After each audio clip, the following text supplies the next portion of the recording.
Good morning, Malcolm Nance. Good morning, Steffi. Any news? No, nothing to talk about. We'll see you next week. Bye. Yeah. Oh, Um, God. I so didn't go to bed till after midnight. yeah, I bet I saw you all over the place. Good for you, by the way. You are absolutely right. There is no other word for John Bolton and Donald Trump than coward for not listening to the Uh, Khashoggi tape. It's their job. yeah, let's start off with that. Yeah. Okay, John Bolton is a coward. To actually sit there and say, well, there's no real reason for me to listen to that because I don't speak Arabic. Well, you know what you're going to hear when you hear someone who's being murdered? You're going to hear the visceral sounds of a person who had protections under the Constitution of the United States, having him being strangled, his digits cut off while he Yeah. was alive, his bones being sawed, his body being dissected. And you're going to hear what that team was saying during that. And you could follow along with the transcript in English, but you're going to hear sounds and noises that will chill your heart. And you know what? John Bolton, Donald Trump don't care. They are heartless individuals. It could now, as I said last night on Brian Williams, we are all vulnerable to being kidnapped and murdered by foreign powers, and our government will not lift a finger if they have financial interest involved. Well, let's talk about the White House is not letting Gina Haspel testify, right, to the Senate Intelligence Right. Committee, which obviously the reports are that she told the Turks that she's heard audio tape of the prince saying to silence Khashoggi, right? That's what Yes. they don't want Well, to hear. that's reportedly a U.S. intelligence report. I don't know the viability of that report, but that was one where apparently he was giving orders, silence him. And of course, as you see, this special operations team from Saudi Arabia flies out, goes there using aircraft from the Royal Flight, which is the equivalent of the Air Force One fleet, taking people from his immediate personal bodyguard, which would be the equivalent of the president's private Secret Secret Service. Service team, including his head of his Secret Service, and then kidnapping, killing, and dissecting a person using the person who would be the equivalent of the Walter Reed Army Hospital's chief of forensics, right? Yeah. So now that we have those two, that comparison in mind, if an American did this, you understand that they just don't care at all. These people are buyable. And now the Saudis understand that. And like I said yesterday on the news, I said, you don't doubt for a minute that Donald Trump will not be meeting with Crown Prince Salman today. Yeah. It will not be on the records, but these guys will be doing that, the restaurant scene in Goodfellas, where they're Yeah. slapping each other on the back and making fun of the rest of the world. All right. Let's go to obviously the Manafort bombshell. So, Yeah. wow, yesterday was a news cycle. I mean, it's almost like you can't believe it. You have to then go see what a legal expert says. Lawrence Tribe said dangling the prospect of a presidential pardon in return for a co-conspirators pretending to flip so as to become the president's secret eyes and ears in the office of the special counsel investigating the president is blatant obstruction of justice and witness tampering. And that was Yeah. right. My first take, but I was right. Go ahead. Well, I mean, Frank Fagluzzi last night came up with a really good analysis that Paul Manafort appears to be a triple agent, that he obviously started as an agent of Russia. Right. Then, when he got caught up in this, he of course was working for Russia on behalf of Team Trump and was there in order to coordinate WikiLeaks and the Donald Trump campaign to steal a presidency. Then, when he got supposedly cut this deal with the special counsel, he was working for the special counsel, and now he has flipped back to being a personal agent for Donald Trump. And if this is the case, if it appears that there's coordination, some people are saying that this is not illegal. Well, let me tell you what it is. You can pull the law licenses of all of his lawyers. You can the special counsel can charge his lawyers with criminal conspiracy, and that's already happened one time where the personal lawyers, of Manafort were believed to be part of a criminal conspiracy, and that criminal conspiracy would be to obstruct justice and to witness tamper. So they better pray to God that Bob Mueller gets no inside information or that no one on their team suddenly has a strike of conscience and comes out and reports to the special counsel. I think that this is a sleeper of a story. We may have it that the president was coordinating a pardon, quid pro quo, for Oy. him to lie to the special Oh, counsel. yeah, yeah. That's what I thought. I'm like, these are just more crimes on top of Rack crimes. them up, baby. Yeah, yeah. Um, by the way, so I was reading. I just thought interestingly in the story about when you talked about, you said the Guardian story. You tweeted, "Boom! Here it is: conspiracy against the United States. The direct bridge to the Trump campaign was a Russia WikiLeaks Trump expressway." And I was reading out of the Steele dossier. Manafort was at the center of a quote well-developed conspiracy of cooperation between the Trump campaign and Russia's leadership. Period. Right? I mean, yeah. You're saying you do believe the Guardian story. Well, I sat down with Luke Harding a few weeks ago when I was in London, and we spent about 3 hours comparing notes. But there's some things that you need to understand. Other people's skepticism notwithstanding, particularly Glenn Greenwald, right? Yeah. Whenever that guy's skeptical, then that story is legit. So, he's nothing but a Trump and Russia apologist.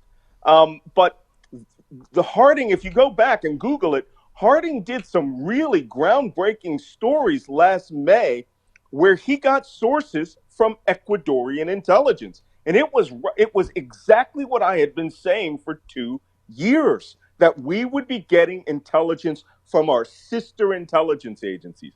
So apparently last May, Harding had discovered that there was an operation in Ecuadorian intelligence. He had seen documents, had spoken to the individuals coordinating it, called Operation Hotel. And it was the surveillance activities of everyone associated and who came in contact with Julian Assange, including a secret space that they had near the embassy where their subcontractors were videotaping everyone in and out. And they also had a secret emergency exit way and entryway for Assange and his guests.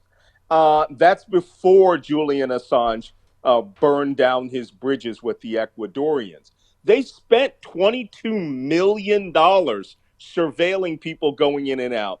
And it appears that the story that he put out yesterday is based on further analysis of this Ecuadorian intelligence. And that appears to be the source, the Mm. British subcontractors and the that were providing intelligence services for the government of Ecuador. So could Paul Manafort get in there sight unseen? No, he couldn't. But if you read the article, it says some special guests were not logged into the system, right? Right. And it's quite possible that he went in there and had a full scale discussion. If it's true, if this report is true, it means that my belief early on that guys like Flynn and Jerome Corsi and Roger Stone were the actual initial dirty tricks team managing this Mm-hmm. is blown off the charts. It means Manafort may have been sent by the Russians to coordinate an entire campaign with WikiLeaks and steal an election. Boy, so let's talk about Corsi and Stone. I mean, the problem is like they're all such liars. It's Yeah. insane. So the story said 2 months before WikiLeaks released emails stolen from the Clinton campaign, Corsi sent an email to Roger Stone anticipating the document dump. It reads, "Word is friend and embassy plans 2 more dumps. One shortly after I'm back. Second in October. Impact planned to be very damaging."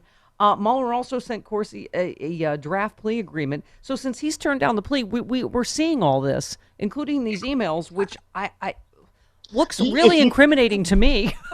if you look at it, it appears that this is a team effort to thwart the special counsel. And it goes like this: Corsi, Stone, Credico, Ted Mullock, who was the guy who was in London. You might remember him. He was arrested when he got off the plane by the special counsel last year, and Paul Manafort. And it appears that all four of these people believe that they are going to get some sort of pardon. And these are the ultimate dirty tricksters. They are trying to game the special counsel. And I think from this point onward, I'm buying popcorn stocks. Mueller is going to go hardball on these guys. And I would just have, roll them up, indict them, have them arrested, bring them in, and put them up for trial. Don't have any more plea deals. Yeah. Right? I mean, Make them beg you all this to. this stuff in the documents, right? In terms of course, he's scrubbing his computer. One analyst said, "I believe the Office of Special Counsel may have evidence of criminal wrongdoing by Corsi beyond the false statements. That's why they engaged in plea negotiations." And they said he said they're really circling Stone. He is the clear target of the investigation. These guys, they think we're stupid. If you look at the emails, they were clearly coordinating. Yeah. They clearly had access to inside information. They were what we're probably not privy to, and I pray to God that they release some more of these indictment documents. What we're not privy to is the other information that the special counsel knows that they probably from the U.S. intelligence and Ecuadorian intelligence. By the way, the Ecuadorians were monitoring everything Julian Assange was doing in his room. According to the Harding reports, the way that he writes it, they were listening to what he was saying in his room. Wow. Because that's how they found out. Assange hacked the emails of all the Ecuadorian staff in that embassy, according to last May's reporting. And the Ecuadorian intelligence agency discovered it by listening to a wiretap of his room, apparently. So that means they may know a lot more than, the special counsel may know far more than we could even get from these indictment documents. Yeah. Well, okay. So the latest thing is Trump. What did Trump say yesterday? That I might not meet with Putin. And of course, Right. Moscow has already said, "Oh no, they're meeting. Oh, they've got You up don't straight refuse a today. meeting with your boss." They keep saying They're meeting right now. I mean, it's time for that. What did I say? It's time for that quarterly fitness evaluation. We even made cake. And- Yeah, I love. He said, "Maybe I won't have the meeting. Maybe I won't even have the meeting. I don't like the aggression. I don't want that aggression at What all." a I'm like, he capital waited on a both day. sides. He waited a day to say anything, and then he was so muted. He said, "Oh, I'm not happy about it. both We don't sides. like what's happening either way." See Either what he way. did? Both sides do it. Yeah. The Ukrainian boat was wearing a tight dress. I don't like it either way. Pathological liar. Look, it just boom. Anything that comes out of Donald Trump's mouth, you cannot believe it. The Yeah. man has no ability to determine truth from lie. Yeah. So if he says, I don't like the aggression, that means he loves the aggression. Yeah. He is going to come out of there, and I put this out in a tweet yesterday. By the end of today or tomorrow, he will be using the phrase Ukrainian vessels violated Russian waters. Yeah. They are not Russian waters. Look, remember They're when Ukraine's waters. Yeah, you remember when he blamed Crimea on Obama, not Putin. Oh, So yeah. Obama Yeah. lost Crimea, like it was a set of car keys, right? Yeah, and what's crazy about it was when Russia invaded Crimea, Trump praised Putin for his strength in his 2013, 2014 tweets about the invasion and was constantly attacking Obama. Look, this man is a dangerous entity in American national security.